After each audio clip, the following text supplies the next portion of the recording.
19절.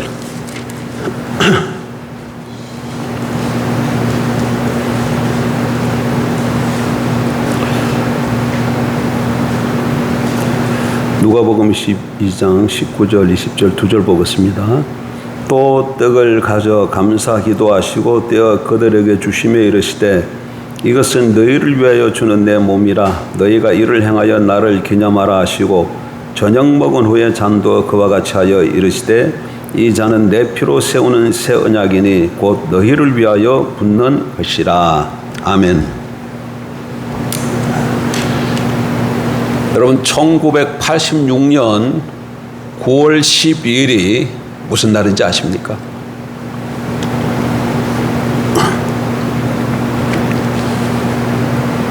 아주 중요한 날입니다. 1986년 9월 12일. 이 날은 바로 제가 장가간 날입니다. 저는 그날이 금요일이었는데 금요일 7시 반 금요 철야 예배를 마치고 그 다음에 바로 이어서 결혼식을 했습니다. 그러니까 저녁에 결혼식을 했어요. 그리고 결혼식을 마친 후에 이제 모든 성도들이 다 돌아간 후에 금요 기도회 때 있기 때문에 철야를 했지요. 그래서 첫날 밤을 집에서 보내지 않고 교회에서 철야하면서 보냈습니다. 그리고 그 다음 날은 토요일인데 토요일 날에는 또 그때 제가 주일학교 반사를 하고 있었기 때문에 또 주일학교 아이들 신방을 다 갔어요.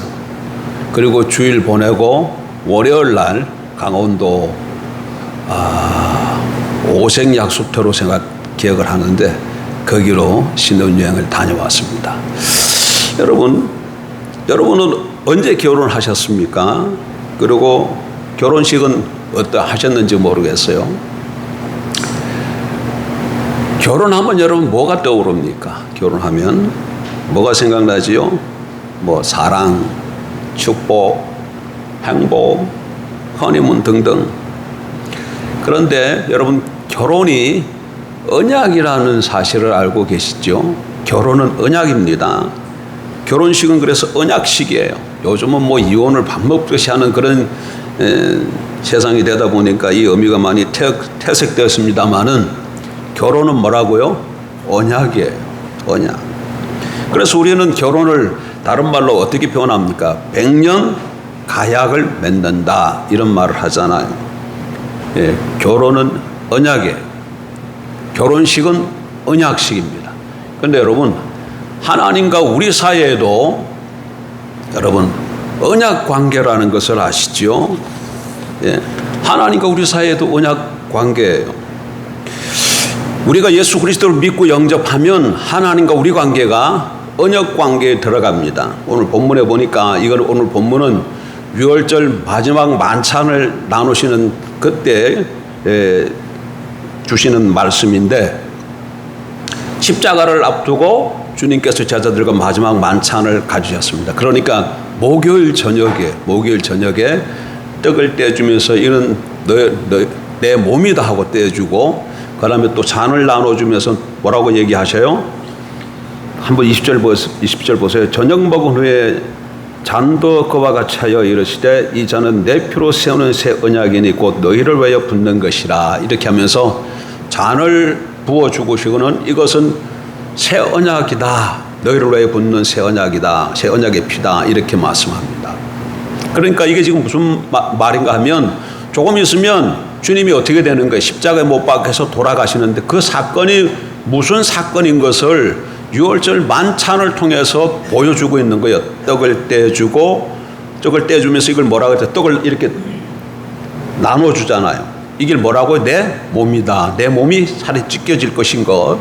그리고 피 흘리는 것, 잔을 가지고 이렇게 나눠주면서 이건 너희를 위해 설리는 나의 언약의 피다. 이렇게 말씀하고 있는 것이죠. 그래서 이 마주월절 만찬의 이 상징을 통해서 내일 일어날 그 주님이 십자가에 못 박혀 죽을 사건이 새 언약의 사건인 것을 가르쳐 주고 계시는 겁니다. 여러분, 십자가는 대속의 사건이에요. 이건 뭐 누구나 다 합니다. 그리스도인이라면 하도 많이 들어서 우리 죄를 속하기 위한 대속의 사건인가 동시에 하나님과 관계를 회복시키는 언약의 사건인 것을 또한 동시에 알아야 합니다. 그래서 우리가 예수 그리스도를 믿고 영접하면, 우리 죄를 고백하고 예수 그리스도 믿고 영접하면 하나님의 우리가 어떻게 된다고요? 언약 관계 속에 들어가게 되는 것이죠. 언약 관계. 그래서 모든 하나님의 백성들은 다 하나님과 어떤 관계 속에 있다? 언약 관계 속에 있는 거예요. 그러면 이 언약 관계 속에 있다는 이 말은 무슨 뜻이, 무슨 의미를 갖고 있을까요? 하나님과 내가 지금 언약 관계 속에 있다. 그러면 이게 무슨 의미를 갖고 있을까요? 첫째로 우리 신분이 바뀌었다는 것을 뜻합니다. 예수 그리스도를 믿고 내가 이제 하나님과 언약 관계 속에 있다. 그 얘기는 무엇을 뜻한다고요? 지금 아까 저게 본문을 통해서 십자가 사건이 무슨 사건인가를 알 수 있었어요? 언약의 사건인 걸 알 수 있었죠. 그러니까 예수 그리스도 믿고 영접하면 하나님과 우리가 무슨 관계 속에 놓이게 된다고요? 언약 관계 속에 놓이게 된다는 거예요. 근데 그럼 이게 무슨 뜻이냐? 첫째로 뭐라고? 나의 신분이 바뀌었다는 걸 얘기합니다. 자, 지금 조금 전에 제가 서두에 결혼식을 가지고 예를 들었잖아요. 결혼식이 언약이잖아요. 남녀가 만나서 결혼하면 언약을 맺은 것이죠. 그러면 두 남녀가 어떻게 변하게 되는 거예요? 부부가 되는 거잖아요. 그런가 마찬가지로 우리가 예수 그리스도 믿고 하나님과의 언약 관계 속에 들어가면 하나님과 우리 사이가 부부 사이가 되는 거예요. 그래서 하나님은 우리의 남편이 되고 우리는 그의 아내가 되는 것이죠. 신랑과 신부가 되는 거예요. 예, 언약 예수 그리스도 믿기 전에는 하나님은 하나님이고 나는 나였어요. 하나님은 창조주시고 난 그 지연받은 피조물에 불과했지만 내가 예수님을 믿는 순간 나의 신분이 바뀐다고. 어떻게 바뀌었다고요? 하나님의 아내로 바뀌었다는 얘기예요. 또 언약은 고대 사회에 보게 되면 결혼식만 언약인 것이 아니라 입양과, 예전에도 말씀드린 것처럼 입양과 조약도 언약이에요. 그래서 입양은 뭐예요? 양자를 드리는 것이고 조약은 국가 간에 체결하는 것이잖아요. 그래서 또 우리 신분이 어떻게 된다는 거예요? 하나님이 우리 아버지가 되시고 우리는 그의 아들이 되는 것이죠.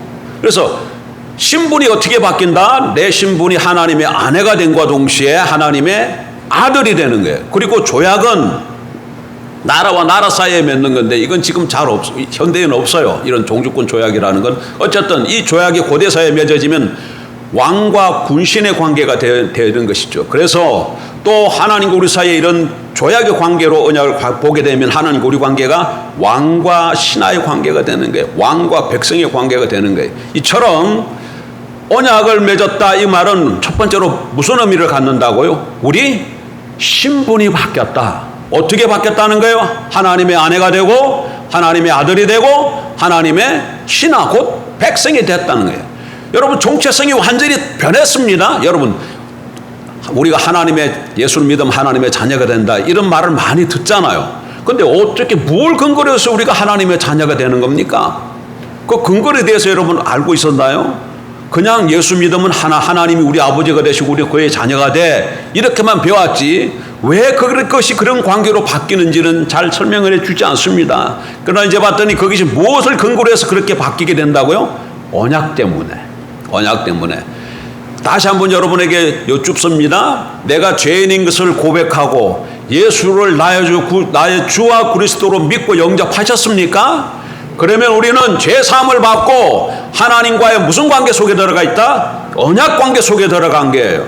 그래서 나의 신분이 어떻게 됐다고요? 바뀌었어요. 어떻게? 하나님의 아내로, 하나님의 아들로, 하나님의 신하로 바뀐 거예요. 그러니까 이제 우리가 이 땅에 살아갈 때 신앙생활이라는 것은 뭐 주일날 나오면 주일 성수하고 11조 드리고 뭐 전도하고 이렇게 하는 이런 몇 가지 율법을 지키는 그런 것이 아니라 물론 그런 것도 나타나겠지만 본질은 뭐예요? 하나님의 아내로 사는 삶, 하나님의 아들로 사는 삶, 하나님의 백성으로 사는 삶이 신앙생활이라는 것을 알아야 합니다. 한번 따라합시다. 나는 하나님의 아내다. 나는 하나님의 아들이다. 나는 하나님의 백성이다. 우리의 정체성을 잊지 마십시오. 어디 가서든지 간에 우리의 정체성을 당당히 드러내고 살아가는 저와 여러분들 주의 이름으로 축복합니다. 두 번째, 이 하나님과 우리가 언약 관계 속에 있다는 것은 무엇을 뜻하는가? 두 번째, 우리가 하나님을 모시는 자가 되었다는 뜻입니다. 우리가 뭘 모시게, 누굴 모시게 됐다? 다르게 표현하면 하나님이 우리와 함께하는 자가 되었다는 거예요. 자, 보세요. 시내산 언약에서 이스라엘 백성들이 애굽에서 종살이하고 있을 때 하나님이 모세를 통해서 그들을 불러내십니다. 그리고 시내산으로 인도하고 시내산에서 뭘 하죠? 언약을 맺어요. 언약을 맺어요. 그 언약식을 맺고 난 다음에 바로 그 다음에 19장부터 24장이 출애굽 19장부터 24장이 언약식을 맺는 거예요. 그리고 25장에 보게 되면 무슨 내용으로 나옵니까? 장막 짓는 것으로 나와요. 장막 짓는 것으로. 왜 언약식이 끝나고 장막을 지으라고 하나님 말씀하실까요? 결혼을 했습니다. 남녀가 결혼해서 부부가 돼서 그럼 어떻게 해야 돼요? 같이 살아야 되잖아요. 같이. 그러니까 하나님과 우리 사이에도 언약을 맺어서 하나님 우리 남편이 되고 우리가 그의 아내가 되고 아버지가 되고 아들이 되었으니까 이제 어떻게 해야 돼요? 같이 살아야 되는 것이죠. 그래서 구약시대 때에는 애굽에서 출애굽했을 때는 성막을 지으라고 해서 하나님이 그들과 함께 하시는 것을 보여주셨고, 오늘 새언약 시대 때는 하나님이 어디에 거하시냐면 우리를 성전 삼고 우리 가운데 거하시는 거예요. 우리와 하나가 되기 위해서, 우리와 함께 하시기 위해서. 그래서 우리가 고린도전서 3장 16절에 너희가 하나님의 성전인 것과 성령이 너희 안에 거하시는 걸 알지 못하느냐, 그렇게 말씀하고 계시죠. 고린도전서 6장에는 또 어떻게 되어 있어요? 너희 몸이 하나님의 성전인 것을 알지 못하느냐. 이렇게 해서 우리가 개인적으로 하나님의 성전인 것이고 우리가 모였을 때 교회가 하나님의 성전인 것을 말씀하고 계시는 것이죠. 곧 하나님과 우리가 언약을 맺었기 때문에 하나님과 우리가 함께 살기 위해서 하나님이 우리에게 찾아오시는 거예요. 그리고 우리 가운데 거하시는 것이죠. 그래서 우리를 누굴 모시고 살아간다는 거예요? 하나님을 모시고 살아가는 자가 되었다는 거예요. 언약을 통해서 누가 우리가 함께 하신다고요? 하나님이 우리와 함께 하셔요. 그럼 하나님이 우리와 함께 하시면 무슨 일이 벌어질까요? 예전에 창세기 39장에 보니까 요셉이 형들에게 미움을 받아가지고 애굽으로 노예로 팔렸잖아요. 보디발이 요셉을 샀습니다, 노예로. 근데 성경이 뭐라고 쓰고 있느냐면 그 보디발의 집에 간 노예로 팔려간 요셉을 대해서 형통한 자라고 말하고 있어요. 지금 요셉이 어떤 상황에 놓여 있다고? 노예로 팔렸어요. 노예예요, 노예. 근데 성경은 요셉을 향해서 뭐라고 말씀하고 있다고?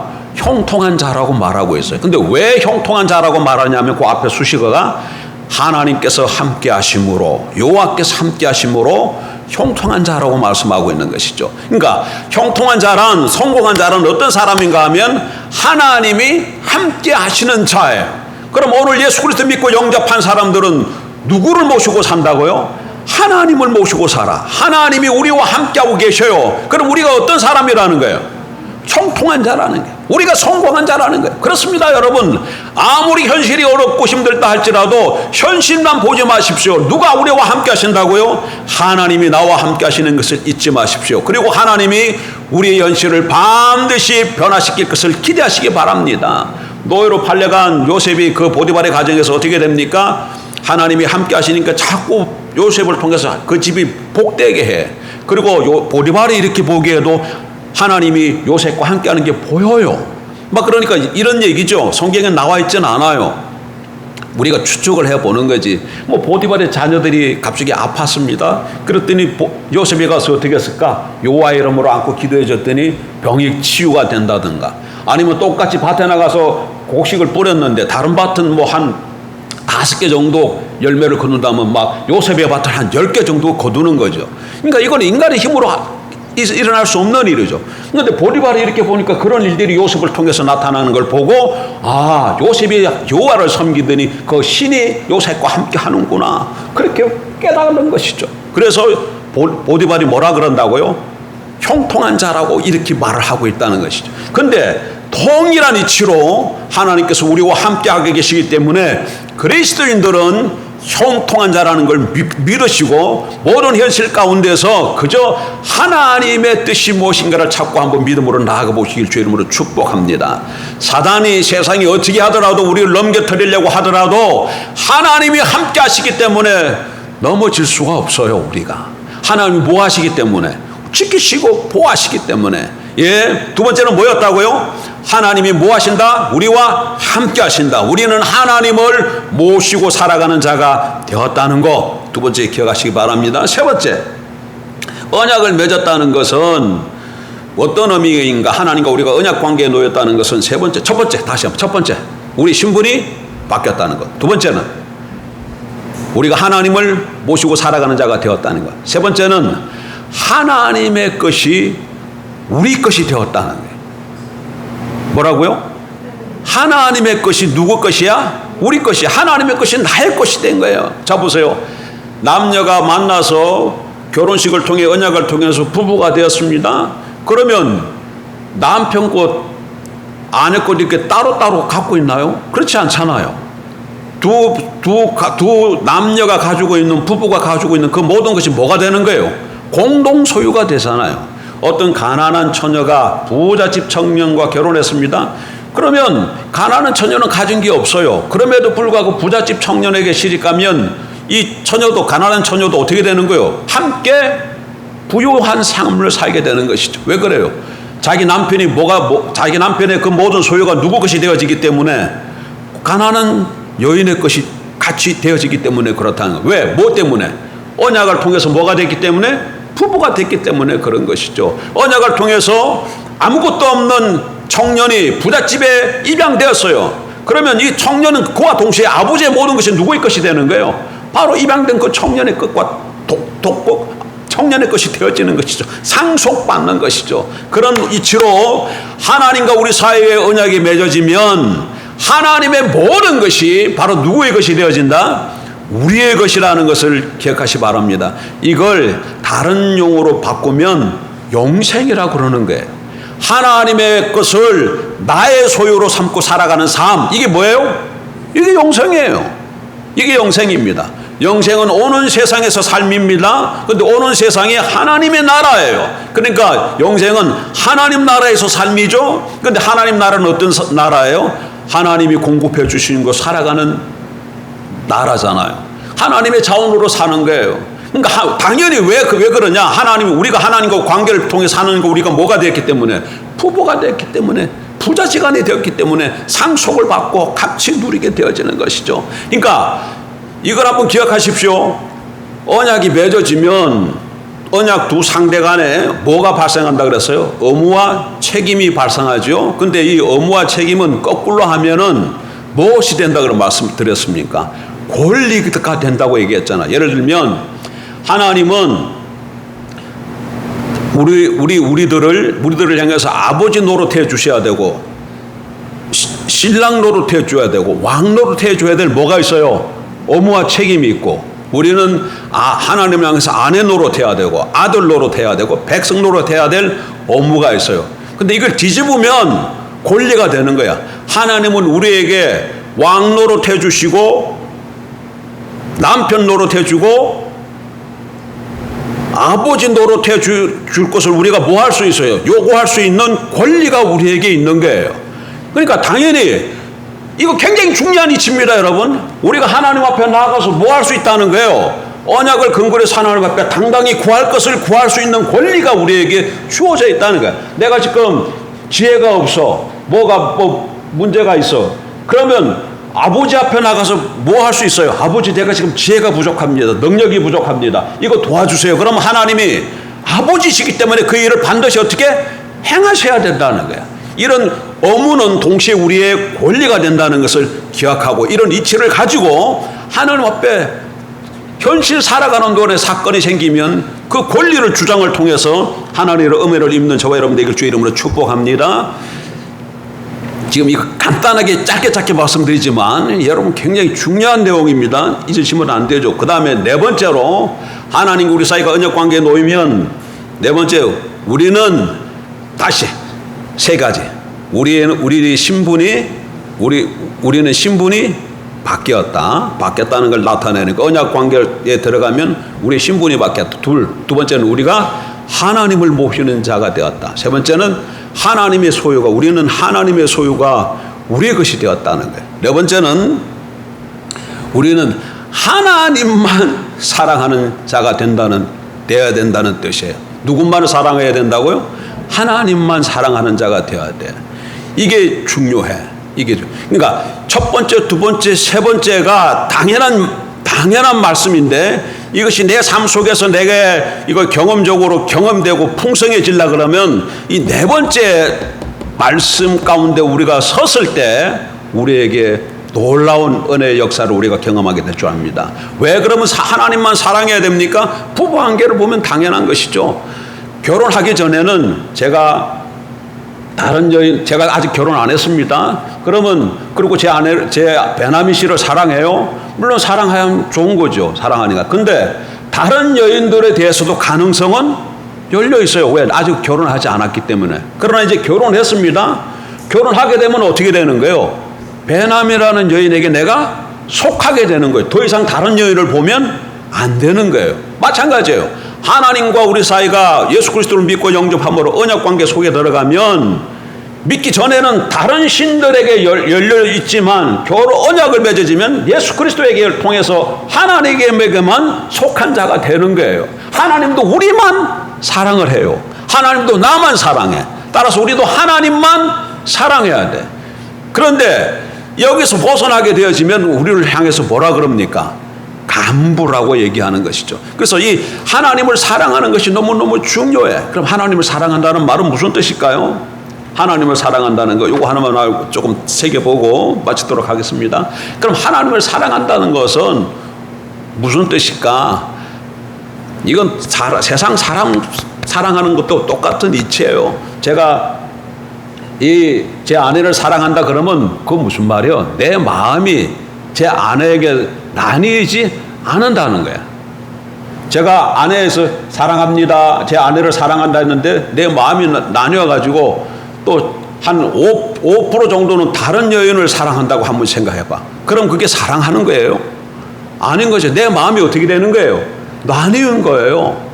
내 마음이 나뉜 걸 알면 제 아내가 저를 어떻게 하겠어요?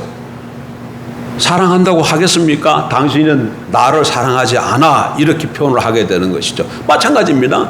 하나님을 향해서 우리가 사랑해야 돼. 하나님만 사랑해야 되는데, 하나님을 사랑한다는 그 얘기는 내 마음이 하나님을 향해서 나뉘지 않는다는 거예요. 하나님만 사랑해야 된다, 그 얘기죠. 그럴 때 하나님은 늘 우리만 사랑해.